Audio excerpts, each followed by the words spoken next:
DC universe की latest movie super girl आज theatres के अंदर रिलीज हो गई। वीडियो फटाक से क्लैरिफिकेशन और कॉन्टेक्स्ट की कहां फिट बैठती है, ये जो आप एक सुपर गर्ल को शायद जानते होंगे, फ्लैश मूवी में दिखाई दी थी, वैसे कैरेक्टर सेम है लेकिन दूसरी यूनिवर्स की। इसी फ्लैश और एक्वामैन मूवी के साथ वो जो डीसी एक्सटेंडेड यूनिवर्स या जो भी नाम था उसका खत्म हुआ, जेम्स गन टेक ओवर किया, नया यूनिवर्स चालू किया, पहला सुपरमैन अपने को दिखाया जो शायद लास्ट ईयर आया था या उसके लास्ट ईयर आया था, याद नहीं है। वो सुपरमैन मूवी एक स्टार्टिंग पॉइंट थी इस नई यूनिवर्स की मूवीज के लिए। एंड आज जो सुपर गर्ल में देख के आए हैं वो उसका second installment. By the way इस सुपर गर्ल के जलवे अलग ही थे। टू बैड बेचारी का यूनिवर्स ही खत्म हो गया। लेकिन आज अभी जिस मूवी की हम लोग बात करेंगे उसके अंदर माइली एल्कॉक, काफी वियर्ड पॉइंट पे पॉज नहीं लेना चाहिए था, बट इनको आपने हाउस ऑफ द ड्रैगन में भी देखा होगा सीजन 1। वो एज अ सुपर गर्ल मुझे सही लगी है, काफी डिफरेंट एनर्जी लेके आती हैं। ऐसी महिला जो दिन रात दारू के नशे में धुत है, किसी की परवाह नहीं, क्योंकि उनके अपने खुद के जख्म इतने गहरे हैं। लेकिन अब इससे पहले कि क्या अच्छा था क्या बुरा था उसकी बात करी जाए, स्पॉन्सर नहीं है इस वीडियो में तो स्किप मत करना। सुपर गर्ल की मूवी को देखने के दो नजरिए हो सकते हैं। सबसे पहला कि सिर्फ इस मूवी को एक वैक्यूम में स्टैंड अलोन फिल्म की तरह देखा जाए तो क्यों है ये, किस लिए बनाई गई है, पिक्चर कहना क्या चाहती है। बेसिकली कहना यही चाहती है कि सुपरमैन मूवी के अंदर हल्का सा जो कैमियो मारा गया था सुपर गर्ल का, उसकी ओरिजिन स्टोरी ले लो कि उसके साथ क्या हुआ था, वो आज के टाइम पे कैसी है और ऐसी है तो क्यों ऐसी है। जैसा मैंने बताया कि उसके पास सुपर पावर्स तो हैं but she does not give a flying frick. दिन रात दारू पीना है, ऐश करना है, क्रैश होना है। लेकिन फिर एक दिन या एक रात पब के अंदर एक लड़की आती है जिसके साथ बहुत बुरा हुआ है, वेरी सैड, और उसको बदला लेना है, रिवेंज। जिस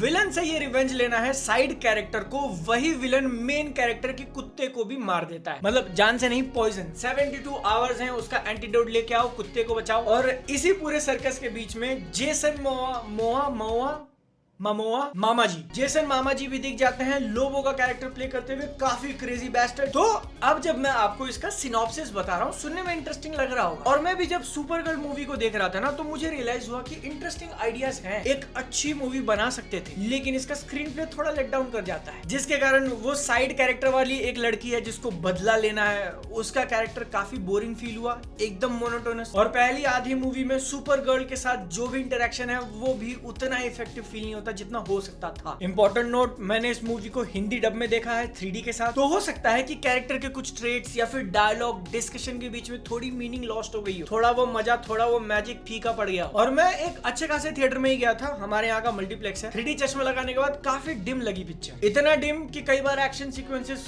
क्लियरली दिखाई नहीं देते कि हुआ क्या। और अब साथ में जब इतना कंप्लेन कर ही रहा हूँ तो एक और ले लो मालिक। सुपर गर्ल का रियल नेम कारा है, उसके कुछ सीन मुझे लगे कि क्यों दिखा रहे हो, आपका कुत्ता वहां पड़ा हुआ है, हर एक सेकंड के साथ तलवार लटकी हुई है, तो एक फास्ट फूड चेन में रुक के पॉपकॉर्न और जूस पीने का क्या सीन है। आप उसको किसी और सेटिंग में भी दिखा सकते थे। इस तरीके से उसका केयर फ्री नेचर और थोड़ी बहुत कॉमेडी इंसर्ट कर देते हैं, इसकी शायद जरूरत नहीं थी, क्योंकि फिर वो सेंस ऑफ अर्जेंसी अपने को फील नहीं होती ना कि हाँ मैटर बहुत सीरियस है, जबकि मैटर एक्चुअली सीरियस है। सुपरमैन मूवी की सबसे बड़ी हाईलाइट क्रिप्टो ही था। लेकिन अब नेगेटिव से थोड़ा पॉजिटिव की तरफ आए ना, तो इसका एंड में जो एक एक्शन सीक्वेंस रखा है वो काफी बढ़िया था, जब हम लोग कारा की पावर फुल डिस्प्ले के ऊपर देखते हैं, स्लो मोशन वाले सीन्स हैं, that shit was good. Jason मामा को भी ओवरऑल में पॉजिटिव में रखूंगा। मुझे पता है कि हिंदी में उनका चार्म डेफिनेटली नीचे आया, बट ठीक है, एक अच्छा खासा बैलेंस मेंटेन किया था without overshadowing the main character. क्या मूवी में उनकी जरूरत थी?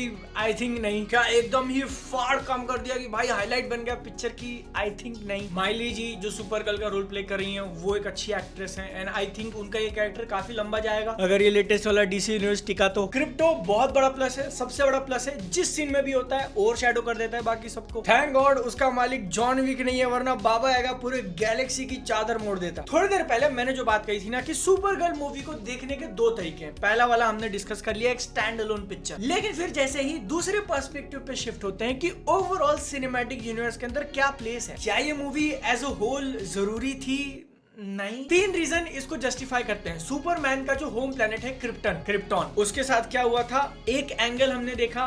दूसरा सुपर गर्ल का कैरेक्टर सेट करना, इंट्रोड्यूस करना लोगों को, और तीसरा जेसन मोआ की एंट्री कराना। बस इसके अलावा और पिक्चर कुछ नहीं करती है डीसी यूनिवर्स को आगे ले जाने में, जिसमें अपने आप कोई दिक्कत नहीं है। ऐसी स्टैंड अलोन मूवीज हर सिनेमैटिक यूनिवर्स में बनती रहनी चाहिए। बस मैं आपको क्लियर कर रहा हूँ कि आप अपना माइंडसेट ये लेके जाना, क्योंकि हो सकता है यार कि ओ माय गॉड दूसरी मूवी है, लेट्स सी कि हम लोग आगे क्या देखने वाले हैं। आगे का इसमें कुछ नहीं दिखाएंगे। ये काफी सेल्फ कंटेन्ड अपने आप में ही शुरू और खत्म हो जाने वाली पिक्चर है, जिसमें से क्रिप्टन की हिस्ट्री हम लोग फिर से विजिट करेंगे जब सुपरमैन की बारी आएगी। जेसन मोमो के कैरेक्टर का जो इंट्रोडक्शन इसमें है वो किसी और मूवी में भी हो सकता था। तो रह गई बात जो टाइटल कैरेक्टर है उसके इंट्रोडक्शन की, एंड आई थिंक ओवरऑल ठीक है, मतलब it's a good time pass. Emotionally उतनी ज्यादा हिट करती नहीं है। 20 से लेके 60% का जो रन टाइम है बीच वाला वो काफी डीप फील होता है, और ये है मेरा overall opinion. It's not a bad movie, आप देख सकते हो, है ना। टाइम पास वाली रेटिंग इसको एकदम सही फिट होती है कि टाइम पास के लिए देख लो। हिंदी में कुछ चेक करना है तो latest Welcome 3 Welcome to the Jungle आई हुई है, उसका रिव्यू लाइव है,